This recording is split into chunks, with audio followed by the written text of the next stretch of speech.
Basic Architect. We're out here at our Build Show Build Boston site. Today, guess what I'm talking about? Yeah, you guessed it.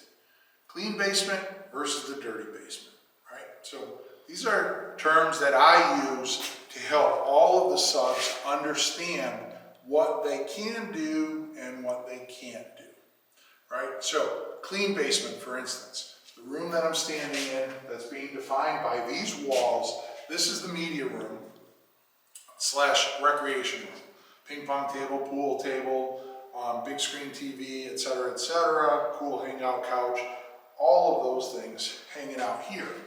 But the reality is this is what I would consider the clean basement. What happens in a clean basement? Yeah, nothing. Everything happens above the ceiling plane in a clean basement because I don't want to have ductwork, I don't want to have pipes down here to contend with. So all of the subs realize that anything that comes into this room above the ceiling has to be confined within the floor joist. Now, if you notice, I don't make those rules and then not give them accessibility, right? So we have our beam line down here. You can see we have our lolly columns. Those are buried inside the wall. Those go up to a very sizable beam. We used all Roseburg LVLs here, the whole framing system. These are RFPI 90, 11 7/8 inch Roseburg I-joist, engineered joists. They have an LVL top and bottom core. But notice that the beam is dropped, and while we have some solid blocking in there, the guys are allowed to drill or maneuver laterally through that blocking system from what I would consider the dirty basement, which is on the other side of this wall.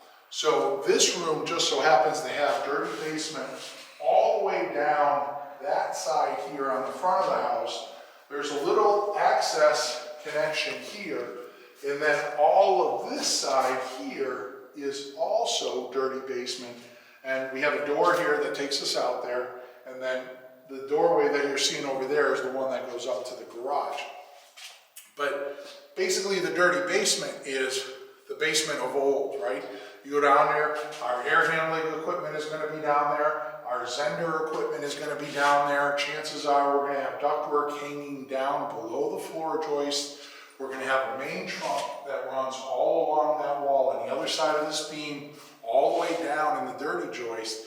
And then the HVAC is going to jump off the top of that and run into the joists in the clean section of the basement.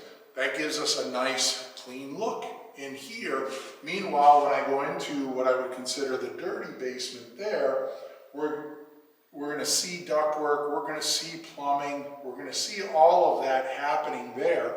And that's not a problem because that area has been designated for storage, utilities, etc., etc. We're going to have our batteries and such for the PV hanging on the wall. So there's going to be a lot of unsightly stuff there, not living space. So anyways, dirty basement, clean basement. Clean basements, by suggestion of the word, they stay nice and clean. We have a whole dirty basement section here, and the one thing that I like to do when I'm laying out these plans is that we give this long corridor of dirty basement so that we can have access into these spaces. Because not only are we trying to service this rec room, but we have the room up above us, which is a great room. We need ducts in the floor, we need heating, air conditioning, electrical, we need plumbing out to the kitchen island over here. So all of that is going to run in that floor system. And so we want to make sure that it can come back, and then when it goes laterally, it can drop down below the joist. But it only does that in the dirty basement. So anyways, there you have it. Clean basement, dirty basement. You heard it from me. I'm Steve Basic Architect, and I'm out here at our Build Show Build Boston site.